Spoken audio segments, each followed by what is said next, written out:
Naam, karibu mtazamaji wa Simulia TV, kipindi ni mjadala, mimi ni Afrika, tuko na Ango James mzuri katika kipindi hiki. Na leo hii tunaenda kuangazia kauli mbalimbali tuseme za viongozi ambapo wanakuwa na wanabadilika kama vinyonga. Tunatambua tabia ya binadamu yote ambayo yuko haya anaweza kubadilika muda wote. Kwa tutazungumzia na Ango James atatuambia kwa tunazungumzia kauli gani, lakini pia labda nifanye vipi. Ango James, mambo ni vipi? Niko fresh. Labda hapa tunazungumzia hizi kauli za viongozi. Kuna muda wanabadilika kutokana na nyakati zao. Hii unaitafsiri vipi, lakini pia unaiona? Ni kweli kabisa. Kwa wanasiasa Tanzania kwa asilimia kubwa wamekuwa ni wanasiasa ambao saa nyingine hawaaminiki, kwa sababu leo wanaongea hiki, kesho wanaongea kingine. Lakini leo utamkuta yuko chama hiki, kesho anaenda kwenye chama kingine. Lakini nachotaka kuzungumza ni swala zima la wanasiasa kuhama vyama.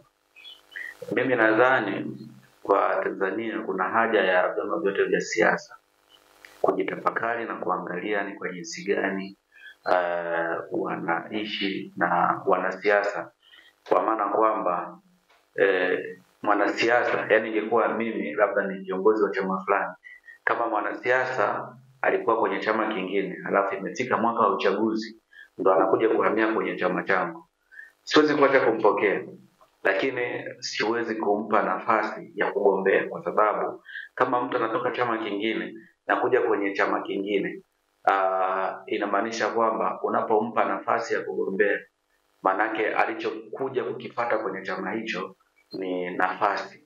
Manake mtu huyu mimi nitamtafsiri kama mtu mwenye uchu wa madaraka, kwa sababu kumbuka, chama kinajengwa, chama kinazaliwa, kinalelewa, kinakuwa kama ambavyo anazaliwa binadamu.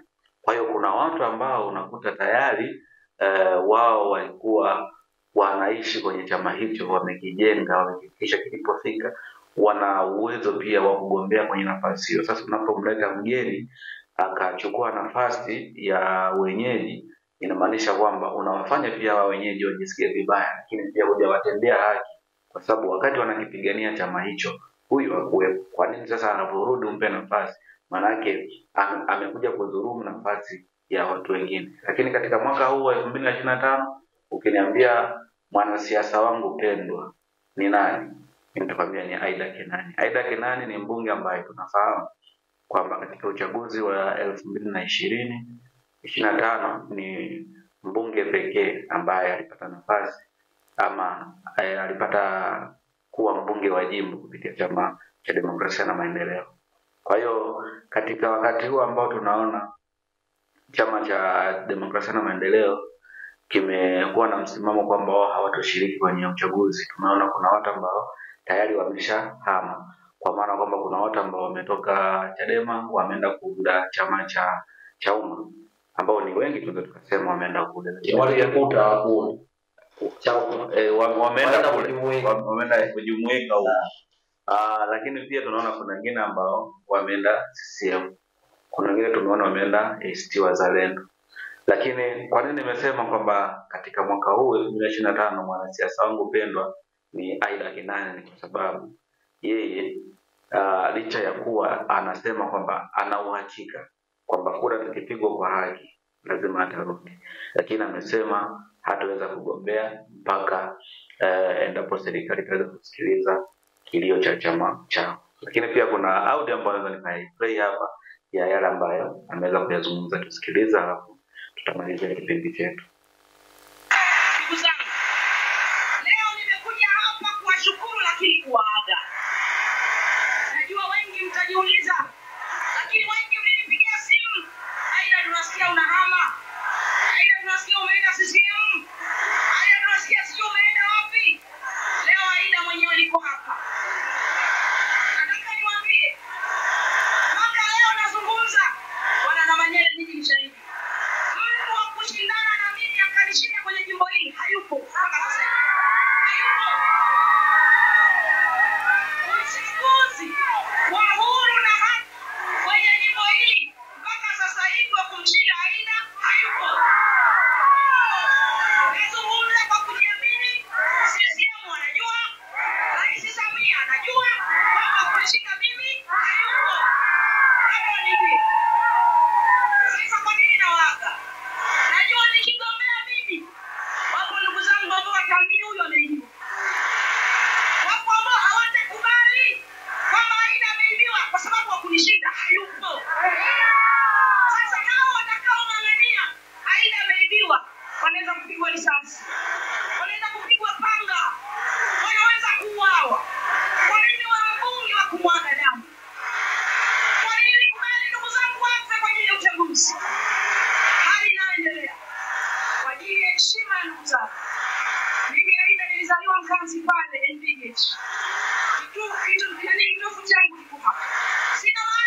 kuheshimu wapiga kura wangu. Mimi ndio mbunge ambaye kila mwaka nirudi mara 2 kwa wananchi wangu. Wakati wa kuja kusikiliza maoni naenda kwenye bunge la bajeti. Na bunge la bajeti likiisha narudisha mrejesho kwa wananchi wangu. Hakuna mbunge amefanya hivyo. Naamini inawezekana Mungu alileta nionyeshe nini maana ya uongozi kwa miaka hii. Anaitwa uongozi Mungu. Hatuwezi kulazimisha. Mimi mtoto wenu nitakupumzika niruhusu wakati wa Mungu ulio sahihi. Aliongea mengi. Lakini audio tusimalize. Sasa mimi nina swali. Umezungumza wanaohama chama. Kwa sababu tunafahamu kama mtu anaweza kuhama dini. Yaani leo hii sizungumzi kwa ubaya. Kuna mtu anaweza akaa labda dini fulani akaenda dini nyingine na bado akapewa mke wa dini nyingine akaoa. Kwa nini unasema mtu akihama chama kimoja na kingine zakawa kama ulafi? Ni ulafi kwa sababu asilimia kubwa anakuwa ameshaona kwamba upande aliopo hatopata nafasi. Kwa hiyo anaamua kwenda kwenye chama kingine ili aweze kupata nafasi ile. Kwa sababu gani? Mwafrika, kama ni kweli mtu unakubalika na una uwezo, kwa nini usipate nafasi kupitia chama hicho nacho? Kwa nini uamini kwamba kwenda kwenye chama kingine ndio utapewa nafasi hiyo? Huo ni uchu wa madaraka. Nikuoneshe mfano Aida na mimi unamsikiliza vizuri. Mbali na yote ambayo ameongea na tukasema ni itikadi yake, ni mtazamo wake wa kisiasa, hayo hatuwezi kuyajadili. Lakini mimi nadhani naweza nikakuuliza swali hata wewe. Kwa Tanzania ya leo ni wanasiasa wangapi kwenye nafasi kama hiyo ya ubunge ambao wanaweza kusimama hadharani na kusema kwamba anaaga hatoshiriki katika uchaguzi? Sasa mimi nitakujibu. Huyu anaaga kwa sababu chama chake kina msimamo kwamba hakiingii kwenye uchaguzi mpaka reform zifanyike. Lakini kuna wengine wamehama. Sasa wamehama baada ya kuona chama chao hakijapauza. Huyu akaona msimamo wa chama chake, ameufuata msimamo wa chama chake ndio maana ameona habari. Ila ambao wanaona hawajalizika, bado wanatamani kugombea. Kuna kitu tumeongea hapo jamaa. Kuna kitu tumeongea cha tamaa.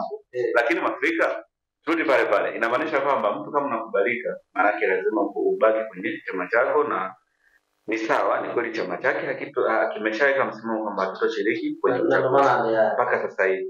Japo inawezekana kikatoa kauli nyingine kwamba kitashiriki. Mambo ya kawaida kwenye siasa. Yote inaweza kutokea.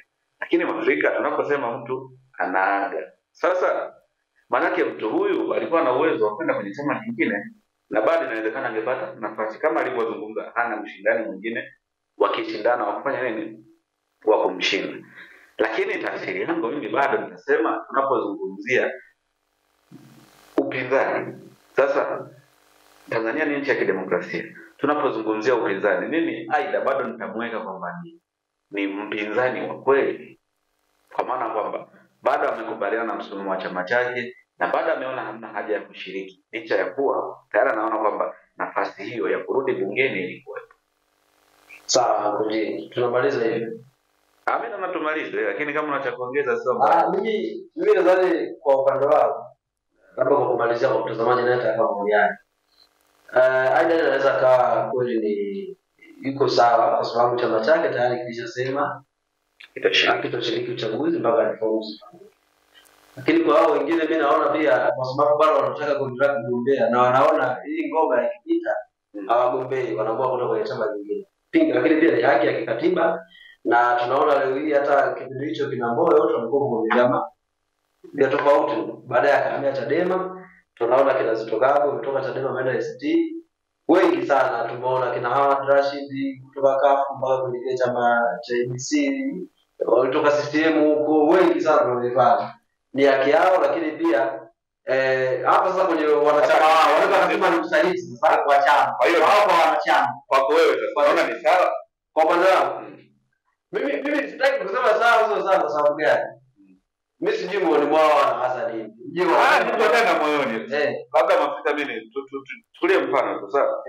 Wewe leo hii unafanya kazi hapa. Unatumia TV. Alafu yani from nowhere kuna mtu anakuja na chukua nafasi yako. Nafikiri utajisikia vizuri. Yaani wewe ukakae nje kabisa hapo mtaji ashike nafasi yake. Sababu inategemea umejipangaje. Sio umejipangaje, ushaipa pembeni. Hapo nafasi unamaanisha kwamba mfano kama yule hawa na huyu anaunda Simba akasema Simba kama Barcelona sio kama nini. Atoa nani? Estabulaya. Mfano kama yule, si ndio? Anaenda kula anapewa nafasi. Hapo dakika za jioni kabisa. Ndio demokrasia, chama kinachagua bwana, kura zikitosha. Fresh nimeona kwenye jimbo la Bunda, si ndio? Lakini alikuwa nje. Alikuwa nje. Kisha ameingia chama kimempokea bwana. Mimi nadhani hao watajadili wao wenyewe. Mimi nadhani kwa kumalizia tu niseme kuna haja ya vyama vya siasa. Demokrasia tunikatai, ni nzuri kabisa. Lakini kuna watu ambao wameumia kukijenga chama. Kwa nini mtu ambaye amekuja leo hapa apewe nafasi? Mimi naona yeye hata kaipa akaa tosha. Kwa hiyo unashangani ukuja na tosha. Wengi wanaenda hivyo, asilimia kubwa wanakoga na wengine na mara nyingi wao. Sawa, kwa tumalize vinazani na watazamaji nataka maoni yao kukwambia wanazungumziaje, maana hii mada ni kubwa sana. Wanaogombea na tumeona wengi sana kila Katambi. Sasa hivi ana shughuli pale. Ni sawa, yule Katambi tayari na yeye ni miongoni mwa watu ambao waliingia kutoka Chadema kama mbunge na sasa hivi anaenda au mwingine kwa leo. Pia na ushindani. Tunasubiria demokrasia yenyewe ya sawa. Mtazamaji wa Songea TV, na wewe unaweza kuweka maoni yako katika kipindi cha mjadala unazungumziaje. Mimi sitaki kuwa na upande, lakini mwisho wa siku haki, maana kuna mtu anaweza kumzungumzia mwenyewe anajua maoni mwake. Wewe unasemaje? Unazungumziaje? Ni sahihi, sio sahihi? Lakini mwisho wa siku kama ngoja kusema kwa msimamo ya huyu mbunge wa Nkasi, huyu ni jembe, huyu ana tamaa kwa sababu bwana yeye kapige hela. Kwa sababu wewe ungesema anaambia chama kingine kumpa nafasi na labda angeweza kushinda vile. Japo hatujajua bado. Inawezekana mimi nitakuwa mtu wa mwisho kuamini kwamba Chadema anaweza kuingia kwenye uchaguzi.